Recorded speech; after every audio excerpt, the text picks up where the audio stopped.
What is up, YouTube family? How's everyone doing today? We are in the final week of October. That means this is the final horror movie review for this month. And today we're going to be covering the 1989 horror movie After Midnight. Now, After Midnight is a three-parter film. And the reason I say that is because it has to do with co-eds swapping stories with their college professor, who is teaching a class on the psychology of fear. Now, going into this, when I first was watching this film, I was like, okay, it looks, it's real low budget and stuff, but I believe the professor who is in this movie, he's very creepy. He's a very creepy character in this film. He kind of like breathes off like a psychotic vibe. Anyways, at the start of the film, they're both in this class of, psychology of fear, and this guy is like, it's like crazy, he literally does some things in the classroom to strike fear into individuals. Like, one of the guys was like, in the class was saying like, oh, you're not going to strike fear into me because I know you're not going to do this, and before you know it, this creepy college professor is like pointing a freaking gun right to the student's head. There's like only one bullet in there. It's like one of the old guns where the little forgot what it's called, revolver, I think, in there, and he spins it, fires it, scares the kid to death. The kid like pees in his pants, and then he ends up taking off out of the classroom. But then this professor, he takes it one step further. He takes the gun and he points it right up here, and boom, it looks like he's dead. But no, it was all just a way of throwing people off, because even though they show like the blood splatter off from the back of his head and onto the ceiling, it looks like he just committed suicide in the middle of the class. And then he he faked it, because he's trying to get a reaction out of them. And I guess the kid that peed in his pants and got scared off, he went to, I guess, the warden, I guess, of the college or whatever, and because of that, I guess the creepy college professor had to change his methods of the way of teaching. So from there, they he offers to the students, the professor, that they take this, I guess, after course or after class at his house. He can't promise them extra credit, but he wants to teach them the true psychology of fear. So at midnight or so, they all meet up at his house, and from there, that's when they start to swap a bunch of I guess, scary stories. They all take turns telling their scary stories to the professor. And, well, let's get right into those stories now, too, right? We still need to talk about the stories of the film, too. Now, the first story of the movie has to do with, I guess, these couple, they're driving, and I guess, like, their vehicle breaks down. And there's not, like, another gas station, like, within, I guess, the city limits of where they're at, but there's like a house they passed over. So I guess this guy's wife or girlfriend, she convinces him to sneak inside the house. Of course, he's against the whole idea. So they go to this big old house. There's a light on, then the light goes off, and he's like having second thoughts about this, saying, no, we shouldn't do this. We're going to get in lots of trouble. Plus, I heard that five people got murdered inside that house. And she's all like, nah, we're going to do this anyways. We can't be just freezing, our butts off all night. So she manages to get in. And then I guess unlock the door on the other side. He gets in. He hears her scream. He tries to find where she's at. And then I guess a door opens, like a two-sided door opens, and then from there he sees his wife. She has her hands out like a zombie or like a Frankenstein like character, you know, yelling for help. The door closes again, and then the door opens and you see some like creepy old creature dude with, I think he has like two axes in his hands or something like that. And I guess the guy gets scared, so what he does, he grabs a sword from the, I guess, house, somewhere in the house, and then he's gonna use it to attack, you know, this creepy old man monster type thing. But what he doesn't know is on the other side of the monster, the creepy monster old man, is the wife, and she's basically surprising him with like a birthday cake. So I guess you could say this story is kind of like a birthday prank gone wrong, because as she's turning with the cake, this guy ends up slashing her head off, and then from there he gets thrown into like a you know, one of those psychiatric places, you know, where they put like all the crazy people, and he never recovers. So that was the first story. The first story, I thought it was like, it was okay. It wasn't good, but it wasn't bad. Okay, now we're gonna get to part two. Part two of the story.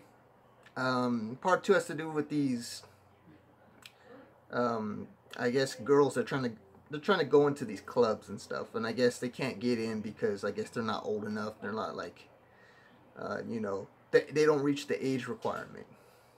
So they take off to another location. And then one of them forgets to fill in, I guess, gas, because they thought if they just put in a few bucks, then they'd have no problem with that. So this other chick, which is blonde, and she happened to be, I think, on Nightmare on Elm Street Dream Warriors. I think it was Dream Warriors. I think she was the one that gets, you know, sucked into through the television.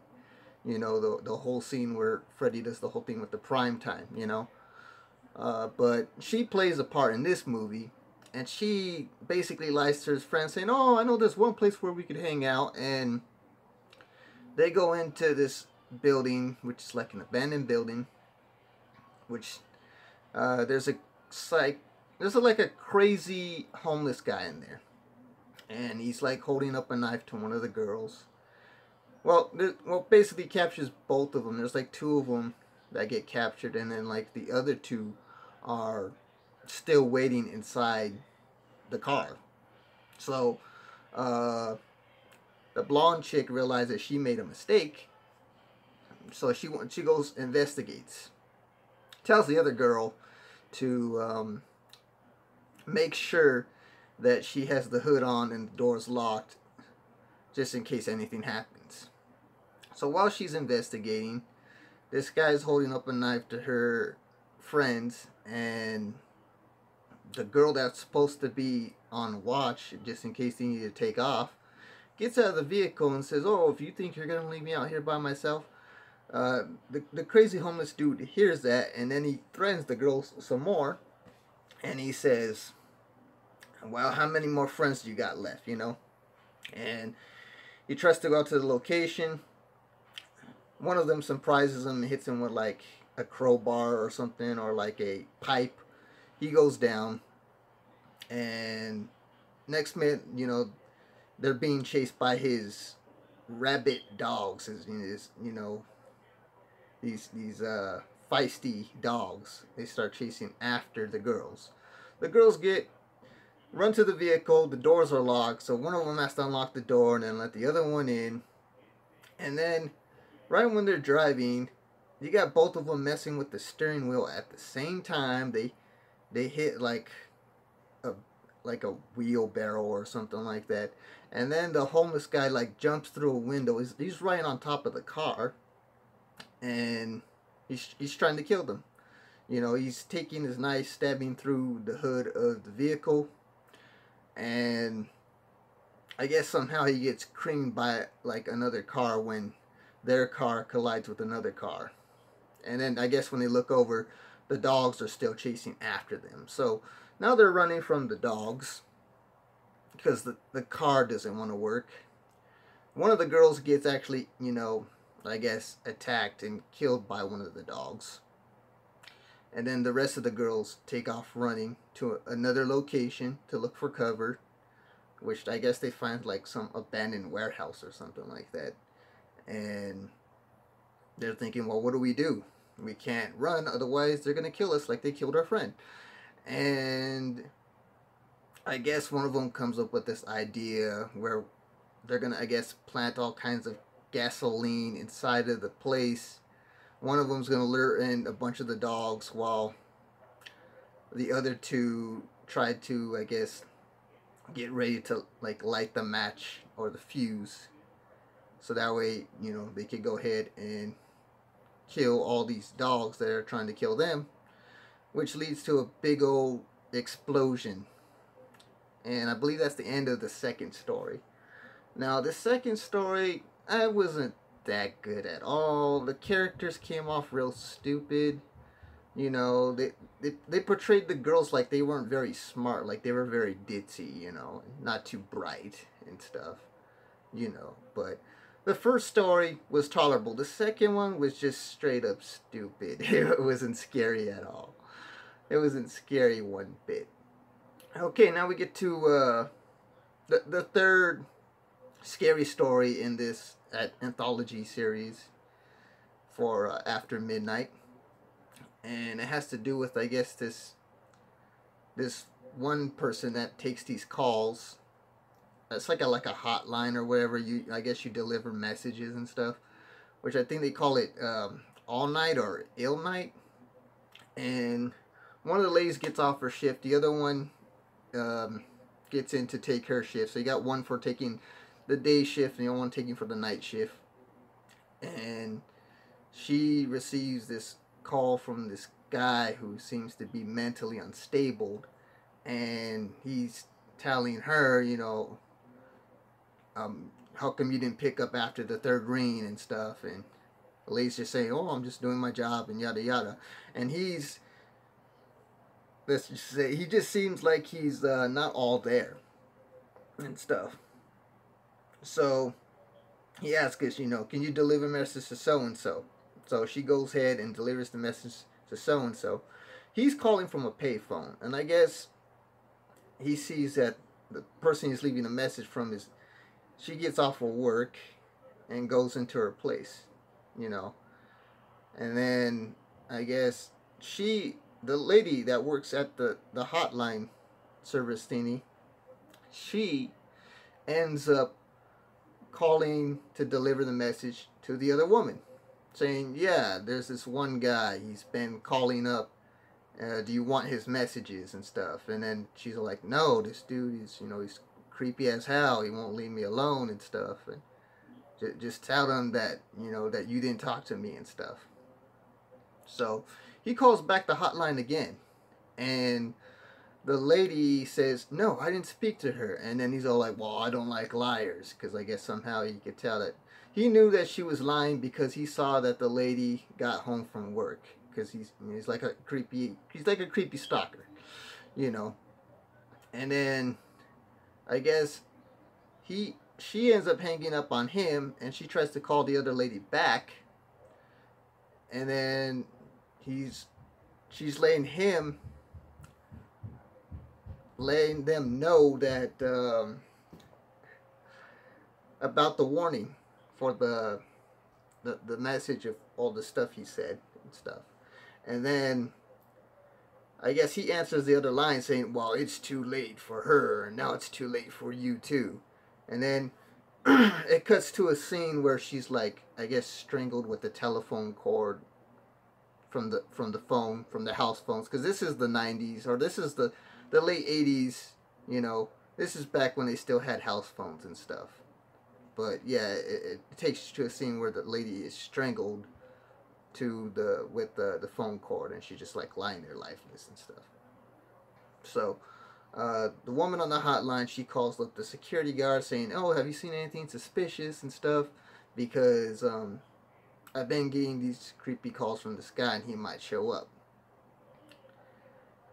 you know. And then I guess she calls back one of her co-workers and lets her know what's going on. Like, no, I think this guy's serious. I think he's gonna do something. And she's all like, all right, well, I'll be over there as soon as I get some time, you know, to be over there. And well, eventually he ends up coming to like look for her, and I guess she ends up trying to get to her friend, but then her friend is found like dead in the elevator, and I guess she ends up taking out all the lights in the hallway, and then she hides behind like a glass door, which it looks like it's the guy that's coming after her. She ends up breaking, I guess, one of those those little things that you walk when you're crippled. I forgot what they're called. Crunches. Yeah, she ends up breaking one of the crunches in half and ends up stabbing whoever's through on the other side of the door. She thinks she kills the guy. She ends up killing the security guard. And then I guess the little hotline thing rings again. She goes ahead, hooks it up, says hello. A light pops up behind her, and it's the creepy guy. So it looks like the creepy stalker guy gets her in the end. So that's three stories in the movie.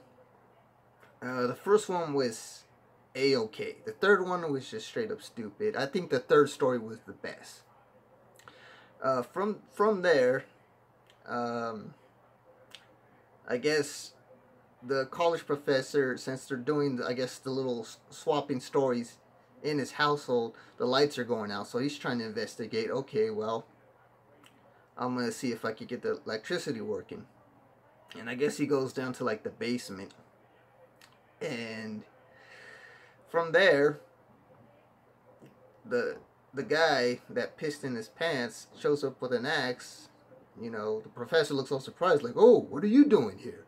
And the guy's all like, "Well, it's payback time." And then I guess he knocks him out with the axe, and he ends up tying him up, stringing him upside down, and then lighting like a ring of fire around where he's at, because he wants to get back at this professor after him getting embarrassed in class. So he starts swinging his body back and forth, trying to scare him with the fire. And then I guess wherever he's hooked up on top breaks loose, so he ends up getting out. And then you know, the professor taunts, you know, the student guy. He tells him, you know, like, well, are you gonna hit me with the axe or not? And then the guy hits him with the axe and he misses and stuff. And then the professor's all like, oh, well, you may be afraid to do it, but I'm not. And then he ends up, killing the kid. The kid gets lit on fire and stuff, and so does the professor, because I guess one of the pipes burst or something like that on the bottom. So then they're both on fire. But even though the professor's still on fire, he's still hitting this guy with the axe, like it's not even bothering him. And then I guess somehow all the other students get killed, and only one makes it out. And then the one that makes it out, she ends up waking up from it like if it was a dream. And then it takes us back to the start of the movie, where her and her friends are gonna go ahead and take this class in the psychology of fear.